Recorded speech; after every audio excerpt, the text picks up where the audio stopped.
સમજાય? બાકી તમને કહી દે કે આ જ રસ્તો છે, સીધા હાલવા માંડો, તમારું કામ આવી ગયું છે. તો આપણું ઓળું ક્યાં જવાની જરૂર છે? એ તો આડાવડા અહીંથી પાણી પીધા પછી ક્યાં એને નથી થયું. સીધો રસ્તો જઈ લીધો. અને 1000% કહો કે 2 મહિને જો એનું પરિણામે ના આપો તો ભુવાપણી બંધ કરી દો. ભલા માણસ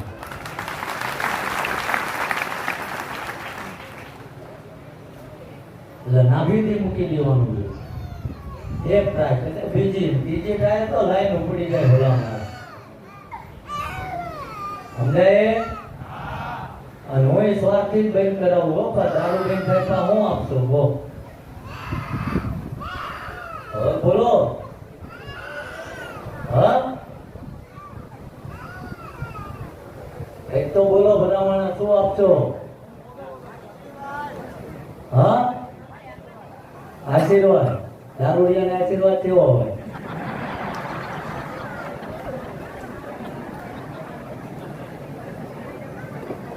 જે કઈ કદાચ વ્યસનથી મુક્તિ થાય અને કદાચ 2-5 હજાર વ્યસનના માર્ગે રૂપિયા વાપરો છો, એ ઘરમાં એક ડબ્બામાં બચત કરજો. અને પહેલા પોતાના પરિવારની આર્થિક જરૂરિયાત માટે વાપરજો. અને પછી એમાંથી તમારું મન માને તો 200-500 રૂપિયા એક બાજુ કાઢજો. અને ગામમાં પોતાની સ્કૂલ હોય, શાળા હોય, કોલેજ હોય, એમાં જેની આર્થિક પરિસ્થિતિ નબળી છે, કોઈ પણ જ્ઞાતિના દીકરા ભણતા હોય અને એ ભણવામાં હોશિયાર હોય અને થોડીક પૈસાની લાલચમાં મજબૂરીમાં એના મા બાપને એનું ભણતર છીનવવું પડે ને, તો અહીંયા શાળામાં જઈને આચાર્ય એમ કહી દેજો કે આને ભણવાની જે ફી થાય એ હું ભોગવી લઈશ. એટલે આ પટેલા બોલવાની જરૂર નથી. કેમ કે નાનો માણસ રહ્યો ને, આનો બાવડું મોટો માણસ ચાલશે ને તો ગરીબી જતા વાર નહીં લાગે.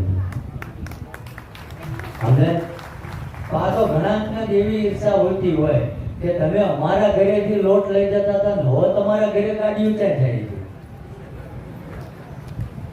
આ હોતી એના ભાગ્યમાં લખ્યું હતું ભાઈ, એટલે પરમાત્માએ એને આપ્યું. અને તમારા બાપા મૂકીને જતા તમે હોતા નાચવાય. સમજાય? એટલે જે કઈ આપણે કર્મ કરવી છે, કોઈ પણ કામ ધંધો નાનો નથી. એ કદાચ 200 રૂપિયાથી મજૂરી હોય, એમાં 2000 પગારદાર હોય ને, તો જ્યાં લગીને આપણને મોટું કામ ના મળે ત્યાં લગીને આપણો ધંધો એ નાનો બંધ ના કરવો જોઈએ. કારણ કે ઘણા હું જોઉં છું લાલચ આપણ કે આ ફલાણો, આ હું આનો જાણકાર છું ને આ નોલેજ છે, કે કોકની પાસે વ્યાજે પૈસા લઈને એના ભાગીદાર થવા જાય.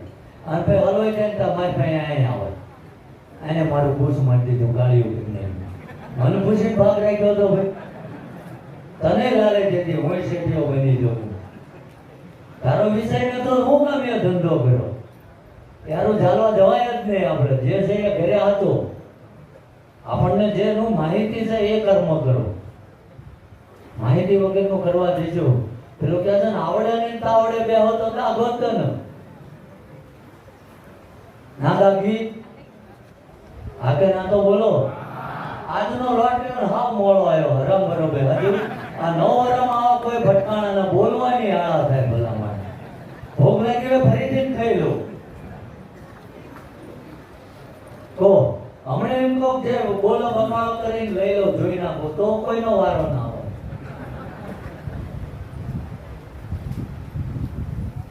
એટલે જે કઈ માહિતી આપી એને અનુસરવાનું છે.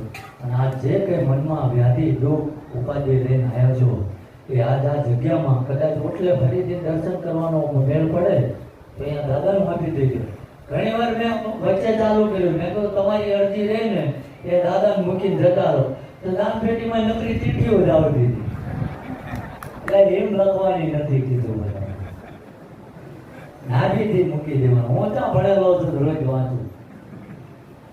સમજાય કે નાભીથી અરજી લખવાની છે. અને એ ઠાકર સાંભળે. મારું ભજન પડ્યું, મારો વિશ્વાસ છે. પણ મેં ના કીધું કે જો 2 વાર 3 વાર આવે તો મારું તપ ગમે હું આપી દઈશ. ભાઈ તમારી લાયકાત તો હોવી જોઈએ ને. લાયકાત વગરનું કોઈ હાલે? ઘરમાં ગાળિયા કાઢતો હોય, જૂઠું બોલતો હોય, મા બાપ વ્યવહાર ના આપતા ભગવાન થાય છે. ક્યાં છે કે આના ના આવે ને તો બધું વેચી ખાય છે. ક્યાં છે ને એટલે ફરી વાર આવી રીતે આવશો. એક જ એવું આ બીજા જે કરતા હોય પણ દાદાનો ઉદ્દેશ્ય એ છે કે જે કઈ જે વ્યાધિ લઈને આવશે અને એના ભાવમાં કમાવ નહીં હોય તો મારો ઠાકરીને મદદ કરવા આવે આવે ને આવે. અમારો વિશ્વાસ છે. ઘણા એના આવે હું જોઉં છું અઠવાડિયેથી ધામા નાખે અમારે કે ઘરે શું કામ છે તો ગામમાં કડિયા કામમાં જઈજો પણ આ ધામા ના નાખતા. આ જમાડ ને આવી દીજો જમાડ લે પછી 20-25 રમકડા હારે લઈને આવ્યા એને હાથવા અમારા કરાય એટલે મહેમાન ગતિ 2-4 દાડાની હારી લાગ્યો ભાઈ 10 દિના ધામા ના નખાય. સમજાય ને હા એમ હવારે હમાણી વાળી ઉપડી જવાનું વાહન ના લાયો ધામા નહીં નાખવાનું. એટલે જેમ તમને સમજાયું એમ કે જેમ જેમ જો તમારામાં પરિવર્તન આવશે પોતાનામાં જાગૃતતા આવશે એટલે પોતાના પરિવારનું હિત થશે. પરિવારનું હિત કરશો દીકરા દીકરીને હારા સગા. આ વેકેશન છે મને આનંદ થયો. હું જોઉં છું છેલ્લા 15 દાડેથી કેટલા નાના છોકરાઓએ મન સવાલ કરતા હોય કે અમારે કેદુનું તમને મળવા આવું છું પણ કે સ્કૂલો ચાલુ હતી એટલે બાપુ નતું હોવાનું. એટલે એટલી કાલી જેલી ભાષામાં બોલે એને કોઈએ શીખવાડ્યું ના હોય તો આનંદ થયો કે એટલા બાળકને જો મારી પરવા હોય એટલો નાનો બાળકે તો હું મારા ઠાકરને કહું છું કે એનો જે કાલો પહેલો ભાવ છે ને એ કાયમ એના પાસે એવો રાખજે આ દુનિયાનું છળ કપટ એનામાં આવે નહીં. કારણ કે દુનિયા તો રંગી છે કહેવાય ને કે રંગ કાલ મોટો થાય અને રંગ એનો બદલે જાય એને કાયમ એવું રાખજે અને સદાય એનું કાંડું ચાલેલું રાખજે. આ જે કઈ આ દાદાએ આ વેકેશનમાં બાળકોએ આવ્યા છે ભણી ગણીને આગળ વધે એની જે મહેનત છે એ લાયકાત પ્રમાણે પરમાત્મા એને આપે એવી હું હૃદયથી પ્રાર્થના કરું છું. અને એ ગર્વ થયો કે જો તમારા દીકરી દીકરાને નાના નાય દર્શન કરવા લાયા તો કદાચ આપણા ઘરે એવા વૃદ્ધે છે જે હાલી ચાલી નાયકતા હોય જેને મનમાં કંઈક એને સપના હોય કે મને મારો દીકરો ક્યાંક લઈ જાય તો કદાચ ભીડ હોય 100 મંગળવારે ના લાવો પણ જ્યાં તમારું મન માને મહિનામાં 1 જ વાર દેવસ્થાને એમને લઈ જજો જેથી કરીને કાલ તમે ઘરડા થાઓ તો જે વાવો એ જ ઉગવાનું છે. સમજાય ને હા પોતાના આત્મામાં રહેલો પરમાત્મા જગાડજો તો મૂર્તિમાં ગોતવાની ક્યાંય જરૂર નથી. એટલે હવે જે આગળનો સમય હજુ ઘણો બાકી છે એટલે જેમ તમને સલાહ આપે એમ અનુસરજો. પણ જેની કૃપા છે જેના માધ્યમથી આ જગતમાં કદાચ જે 5-25 માણસો ઓળખતા હોય કે આ ધોળી ધજાવાળાનો પ્રતાપ છે એનો ભરોસો છે અને જેને હું હૃદયના ભાવથી માનું છું એટલે આપણે બધાએ 2 હાથ ઊંચા કરીને એની જય બોલાવવાની છે. પાપ લાગે એ મારામાં કોઈ થાય એ તમે લઈ લેજો. 2 હાથ ઊંચા કરજો. બોલો સુરપુરના દાતાની કુલદેવી માતની 2 મિનિટ હાથ નીચે કરી લેજો.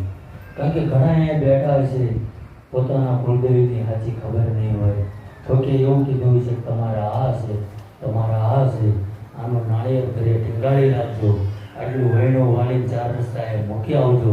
આવું બધું ઘણું હાલે છે. હાલે હે ને છેલ્લે તો આ બોલો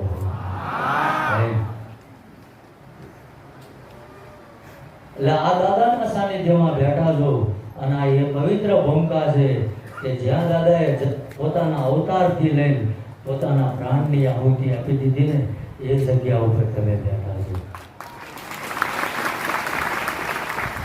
એટલે દાદાની પાસે એ કબૂલ કરાવડાવું છું હું એ દસ્તાવેજ કરાવડાવું છું કે આ જે કઈ બેઠા એના કુળદેવીના દીકરી દીકરા છે.